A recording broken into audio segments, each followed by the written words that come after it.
We have a big problem right now. There's something about being a girl in your late teens and early 20s, which leaves some of us feeling so left out. Everyone is in their little bubble having so much fun, and you just can't relate. You don't know what it's like to have a girly chat at 2 a.m. on FaceTime, and you don't know what it's like to genuinely call someone your best friend. For years when it came to friendships, I felt so invisible. Watching everyone walk by me, having the perfect friendship and the perfect life. When this happened, you very quickly start to feel like you're on the outside looking in. And I made the mistake of constantly blaming myself and telling myself things like, Christina, you need to be more outgoing. Christina, stop being so quiet, start speaking up. And if you feel the same way, one thing that you need to know is that you're not alone. Because society has numerous things in place to make you feel this way.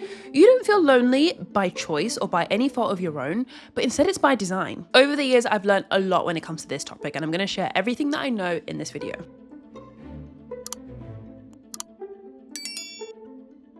Hey, if you're new, I'm Christina and I make videos for people who are feeling lonely.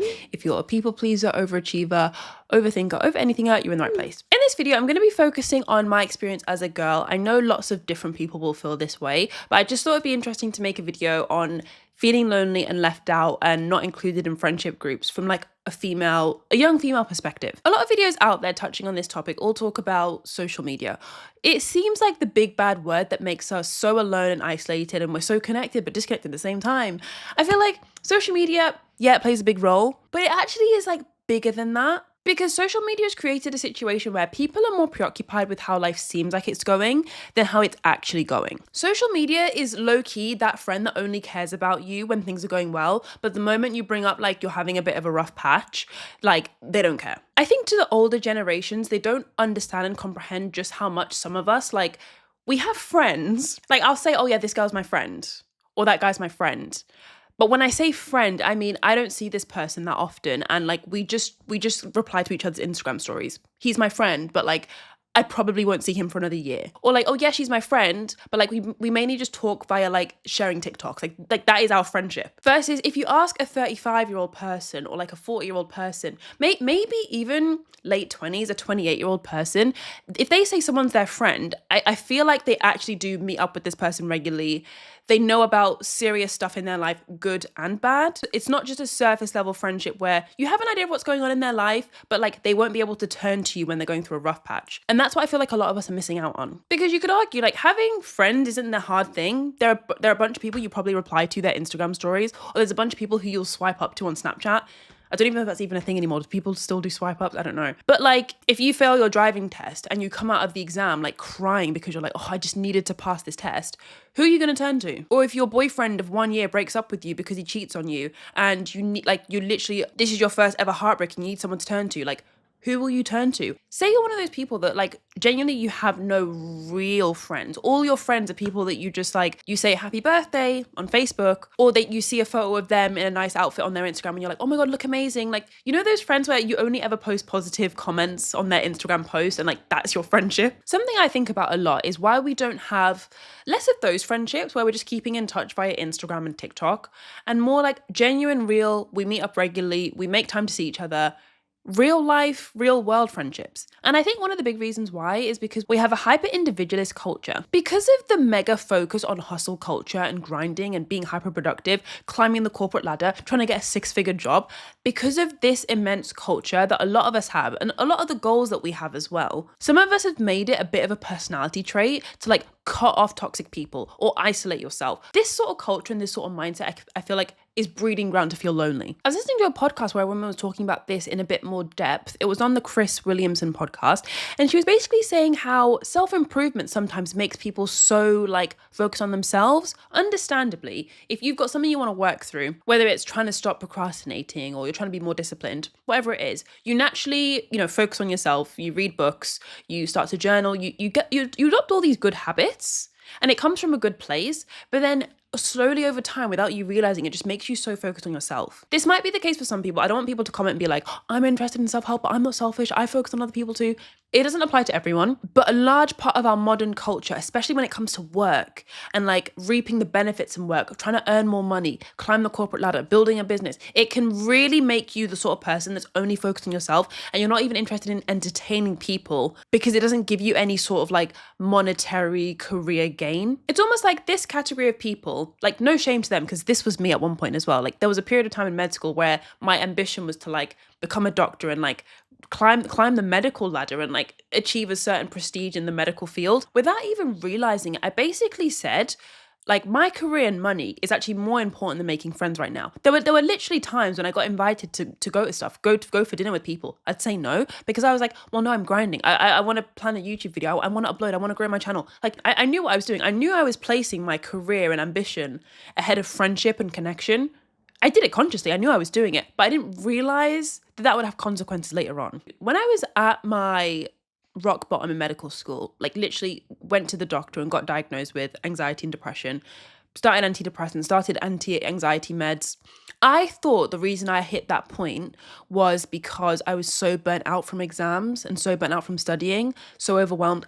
All the exams I studied so hard for, I actually failed. So that was like tip of the iceberg, like I give up. I can't. I'm just so overwhelmed.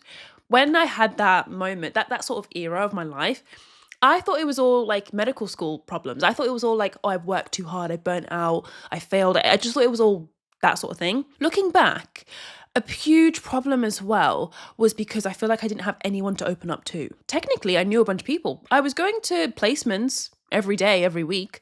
I had people that I knew from school. I had people that I saw people regularly. I had classmates, I had course mates, I had hospital buddies that I'd go on the wards with. But like all of these people that I was around, I didn't feel like they knew me well enough and I knew them well enough to like open up and tell them how I felt. So another reason why I think people maybe why you clicked on this video is because you do have people in your life. You literally see people every day, maybe if you're in school, if you have a job, but none of these people know you like that. Like if you failed an exam at med school, if you failed an exam at school, if you lost your job, if you had a sad event happen in the family, like do you have someone that you know, like I can turn to this person?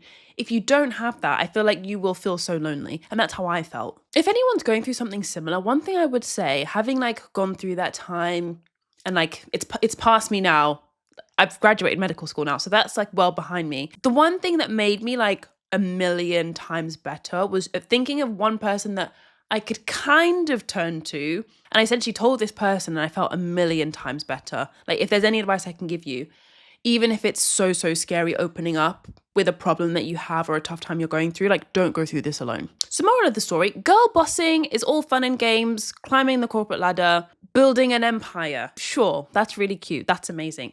Go off, do that. But being so self-sufficient where you like neglect your relationships isn't you living a thriving life. Like you can be self-sufficient, but you weren't like designed to be self-sufficient. We as humans, we need people to rely on. It's healthy. It's healthy for us to see people regularly that we know and trust. And you might not have that right now, but one thing I will say is that is something that slowly builds over time. The more and more you get to know someone on a deeper level. Like I mentioned earlier, if you do open up here and there, they'll probably think that like, oh, this is a safe space. I can now open up to her. Sometimes you just have to be the one to go first. An interesting thing that was spoken about a couple years ago on YouTube a lot was the lack of third spaces. This is essentially where your first place for a lot of people is your home, where you live. Your second place is kind of school or work. And then your third place is like a hangout, miscellaneous other place. Some people have third spaces and some people don't. For a lot of people, it's kind of like a church or a youth group.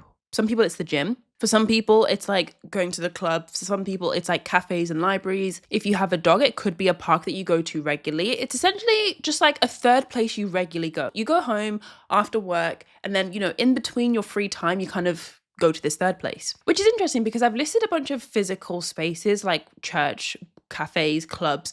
But I think for our generation, our third place is social media, which makes it tough because we go to this third place naturally. Like that is where everyone hangs out, weirdly. Everyone posts their life updates there. That's how everyone announces things. They're having a baby, they're getting married. Like social media is the place, but social media is also the place where you feel like that's where all your kind of like lukewarm friendships are, or that's where the friendships are that like you wish they could be like how they were when they were in real life. Like some friendships are a little bit sad to think about. Like I have some friends where naturally just because of distance and like we don't even live in the same country anymore, or like we live like opposite ends of the country, I don't speak to this person as much anymore. We barely talk, and it's just a bit sad that like we used to be close friends, but now we're just like Instagram friends, and it's a bit sad. And I'm okay with it because I know that's almost like the circle of life. Like when my mum talks about her university experience, she always talks about how she had like 2 ride or die close friends that she was like, she hung out with them all the time, she lived with them, and then now she sees them like once every 5 years. Like they don't see each other that much, but when they do see each other, because they live in different countries, like when they do see each other and travel to the country to see, like to get back together, it's like they never spent time apart. And that always gives me hope, because I do have friendships like that as well. So I'm like, okay, maybe this isn't the end. Maybe this is just the awkward in between stage. Speaking of moving countries, sometimes if that is a situation you've been through yourself, that is prime conditions for feeling lonely, because you are literally starting from zero. Making friends isn't as easy as like, oh, speak to someone new at work or speak to someone new in your class, like say hi to people at the gym. Like you don't know anyone in your class, you don't know anyone at work, like you are literally starting from zero. There's a reason why this is all like really important though. It's not just like having a social life is important and you need fun things to do on Saturday, you need cool people to hang out with and post on your stories. It's more than that. In my last video, I was talking about some of the insights from this book, How the Body Keeps the Score. It's essentially a book all about trauma and how we deal with it and how we cope. And in the book, he literally says, being able to feel safe with other people is probably the single most important aspect of mental health. Safe connections are fundamental to meaningful and satisfying lives. Being able to feel safe around other people is the single most important aspect to mental health. And I'm sure I can speak for a lot of Gen Z or a lot of people. A lot of us don't feel like we have people we can be safe around. A lot of us have people around us, family, friends, but like we don't feel like we're safe around them. We feel like we're walking on eggshells. We can't say certain things. We have to only show one side of our personalities, only one side of ourselves. I was actually talking to one of you guys on Instagram DMs. Like, I love when you guys send me DMs and like tell me about yourselves. I love talking to you guys. She was saying, I was telling her like, oh, you should get into journaling. Like it's so good. Like it literally like changed my life. And she was like, oh, but Christina, I can't journal because I have no privacy at home. I can't write anything down without worrying that someone's going to see it or someone's going to find my journal. And I was like, oh my gosh, like some people literally have no safe space. Because in this conversation, we were talking about not having anyone to talk to and not feeling like you have friends. And I've been there. Journaling for a long time was my safe space. Like that was my outlet to like explore how I felt, and all the things that I would want to say to people, I'd just write it down. So to then think about people that just do not have that safe space, I was like, no wonder so many of us feel alone. Like no wonder so many of us feel depressed. One thing I do want to emphasize, because some of you guys are keen to make friends and meet new people, I promise you, making friends isn't going to be the fix-all solution you think it is. If you feel lonely, don't automatically jump to think, oh, I need friends. Because you can make friends and still feel lonely. I've made a video on this where I was talking about the fact that sometimes when you are really desperate for friends, you're in a position where like you do meet people, you will make the friends that you want, but it doesn't hit the way you think it will. It doesn't fill the void that you think it will. Because you might make friends that don't know you genuinely. It's like a surface level friend. Or it's a friend that kind of like, they're only willing to speak to you when things are going good, but the moment you have a problem, they're not interested. Because at the end of the day, there are good friends and there are bad friends. There are neutral friends that are kind of there. They're not good or bad. Instead, I think the better thing to focus on if you are feeling lonely is connection. Because friendship is like, oh yeah, I like hanging out with you. You're super cool. Like you're fun to be around. But connection is like, you know me really well. I know you really well. I trust you.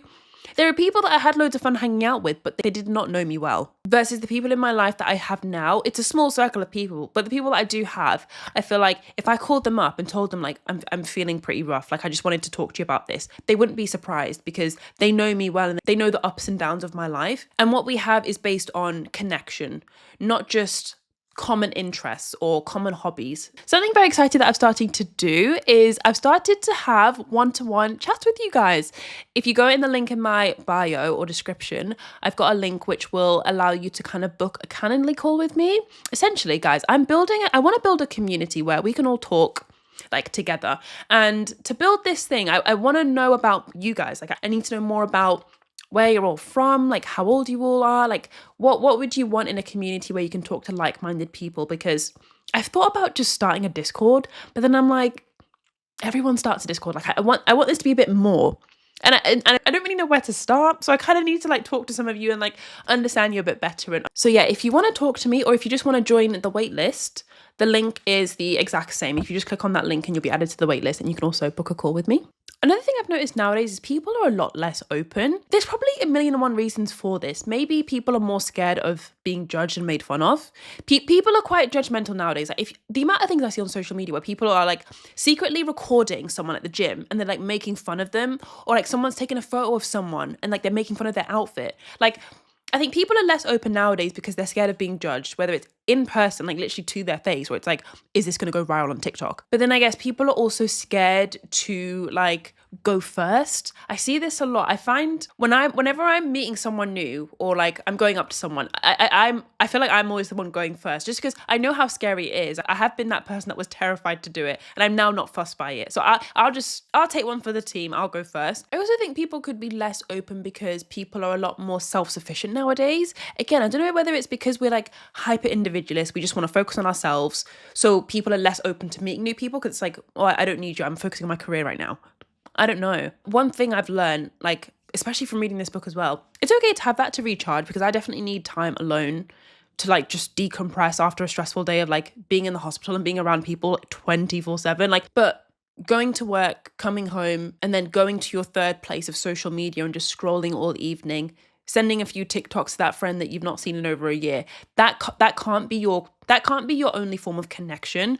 Otherwise, it will lead to consequence later on down the line. Another thing I want to touch on, which is quite new to me, is neurodivergence. I know this is a trendy topic where people are kind of talking about how there's rising numbers of people with ADHD, autism, and neurodivergence in general. And people are quite unhappy with this because people are saying like, oh, TikTok is like fueling people self-diagnosing and making them think that they have ADHD when actually they don't. I'm starting to think when it comes to the older generations or people that have a bit more traditional outlook on how things should be done, anything associated with TikTok or social media, people are going to dislike. Like if you find out on a TikTok that you have 10 out of 10 of the most classic symptoms of ADHD, and you then go to your doctor and get a diagnosis, and it helps you at work because they can put things in place. It helps you in your personal life because you now know, like, that's why my room is always a mess. That's why I can never finish one thing before I start the next. That's why I always have like a million tabs open at once. If you then understand yourself and you can make more sense of your own world, you can explain things to your friends. Like if that helps you live life in a better way, how could you ever argue with that? Whether TikTok is the reason why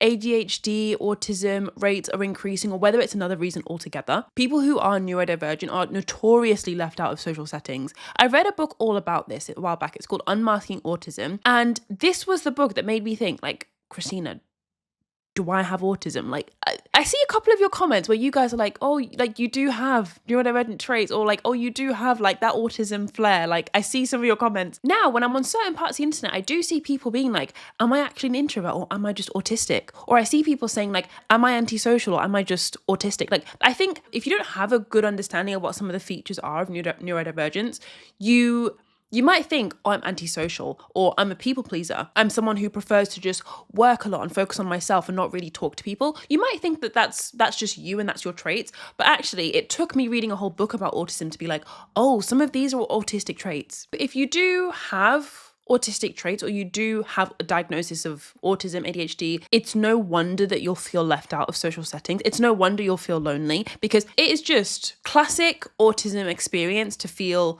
like misunderstood and left out and feel like you don't understand what's going on in a social setting. When you do meet people, you might feel like you have to like rehearse what you're going to say, or like plan out your order at the drive-thru before you get to the window. When you are talking to people, someone's cracking a joke or someone's telling a funny story and like you don't actually get the joke, or the joke hasn't landed, you're laughing at the wrong time.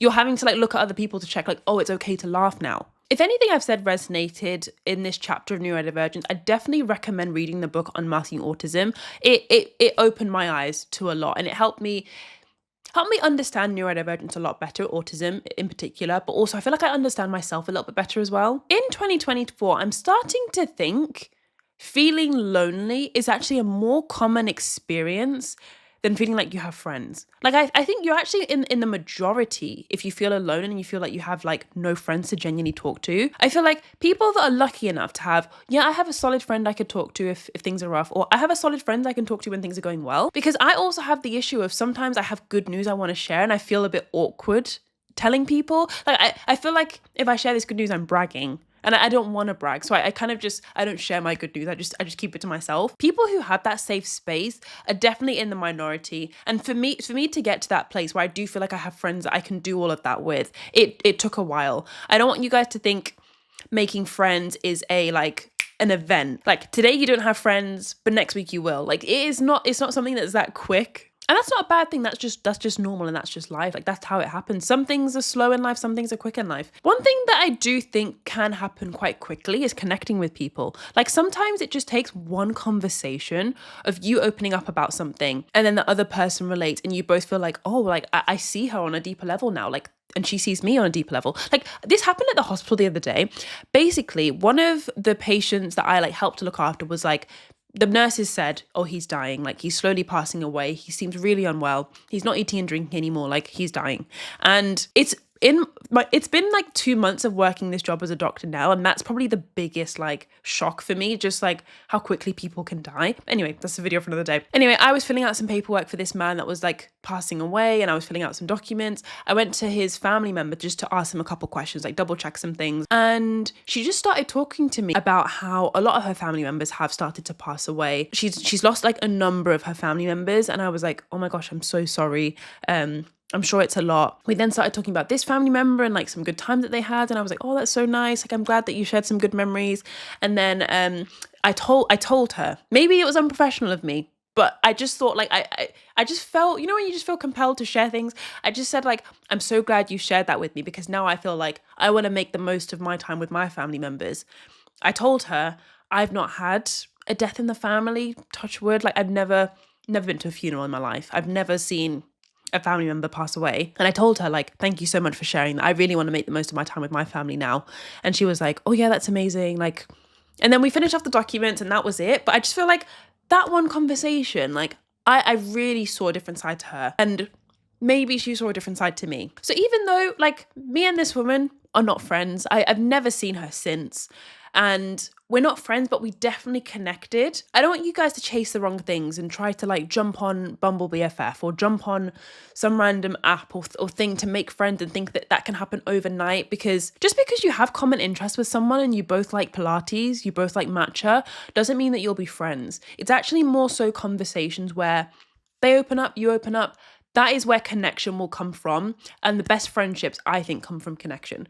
But this video is getting long enough. I've been filming for an hour. If you want to watch more on this topic, I have made a video called You Don't Need Friends, You Need Connection. If you've made it this far into the video, wow, thank you so much for watching. Let me know what you think in the comments. Let me know if you've ever had a conversation, like one conversation where you've genuinely connected with someone. Let me know how that went and how it made you feel, because I genuinely love to know. I love reading your comments. So thank you so much for watching. See you in the next one. Bye.